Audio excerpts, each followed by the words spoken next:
Oi, eu sou o Paulo Riga do Tecnoblog e estou aqui em Barcelona para mostrar o Zenfone 2, smartphone que a Asus anunciou originalmente na CES em Las Vegas, mas também apareceu aqui em Barcelona. Do Zenfone 5 para o Zenfone 2, a Asus fez um belo upgrade de hardware.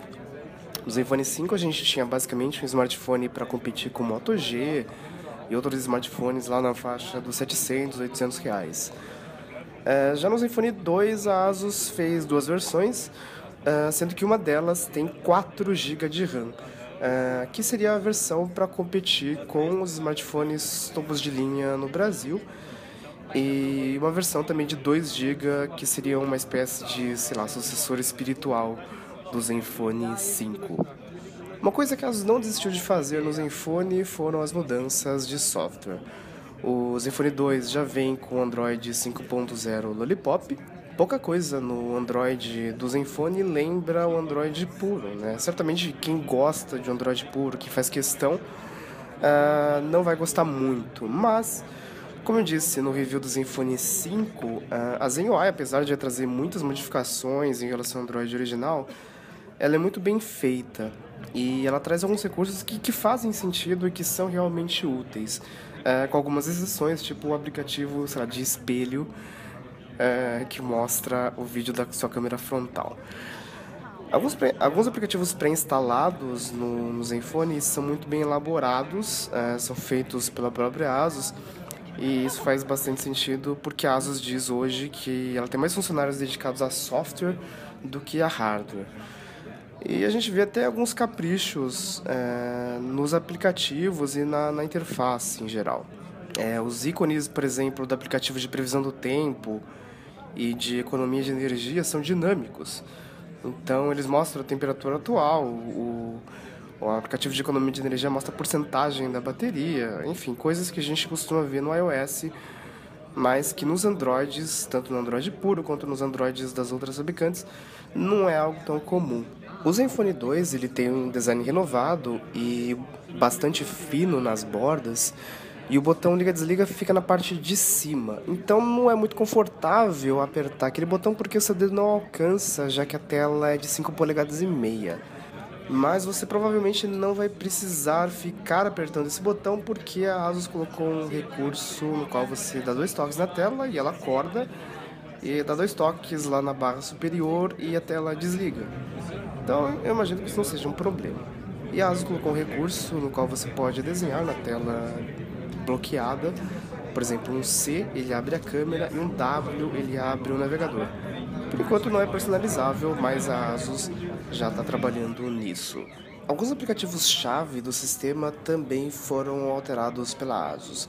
Tem, por exemplo, o player de música, você pode instalar o Play Música, o Spotify ou qualquer outro, mas o player de música do Zenfone, ele tem o recurso, por exemplo, de integração com serviços na nuvem. Então você pode fazer streaming das suas músicas direto do Dropbox, OneDrive ou Google Drive, e inclusive do serviço de nuvem da Asus. O aplicativo de calendário tem uma forma mais prática de mostrar os eventos e mostra inclusive a previsão do tempo. Ele foi alterado para adotar alguns conceitos do Material Design. E o gerenciador de arquivos, assim como no Zenfone 5, ele tem integração com serviços de armazenamento na nuvem. Essas novidades também vão para o Zenfone 5 e para o Zenfone 6 por meio de uma atualização de software. Outra novidade do software do Zenfone é o Kids Mode.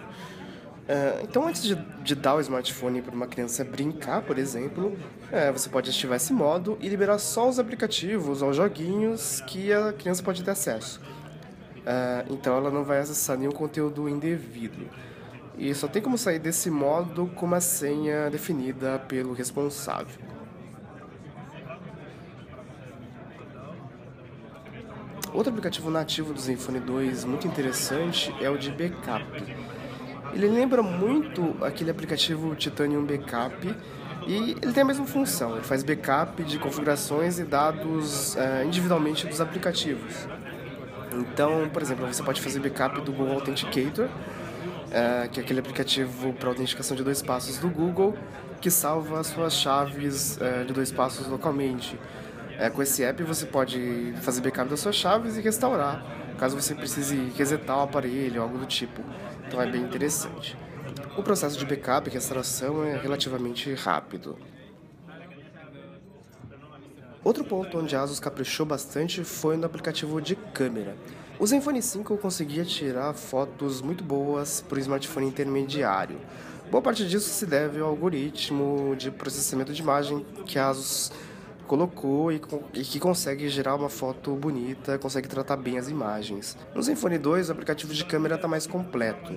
Ele trouxe alguns modos diferentes e claro que você pode tirar as fotos no automático, é só apertar um botãozinho, ele tira a foto e faz tudo automaticamente.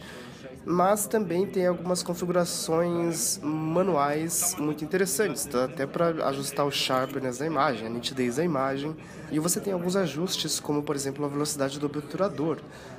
Então dá até para brincar com objetos em movimento, fazer um burrão na foto. Super legal, lembra muito o Lumia Câmera, que na minha opinião é um dos melhores aplicativos de fotos para smartphone, pena que só tem para Windows Phone. Você tem inclusive como ajustar o balanço de branco e tudo mais. A Asus também colocou um modo chamado de Super Resolution, que usa os algoritmos de imagem para fazer a imagem mais nítida e detalhada possível. Nesse modo, a foto demora 2 ou 3 segundos para ser processada, mas o resultado final é muito bom, dependendo do que você está fotografando. Se for algo muito detalhado, provavelmente você vai ter uma imagem melhor. O Zenfone 2 começa a ser vendido em Taiwan em março e a versão de 2GB vai custar $199, que é muito próximo do que a gente tinha no Zenfone 5. E também vai ter uma versão de 4GB de RAM. O lançamento no Brasil está previsto para o segundo semestre do ano, sem preço definido por enquanto, mas é esperado que ele custe um pouco mais do que o Zenfone 5, já que o smartphone é um nível acima. Esse foi o Zenfone 2, todas as informações você confere lá no Tecnoblog. Até a próxima, tchau!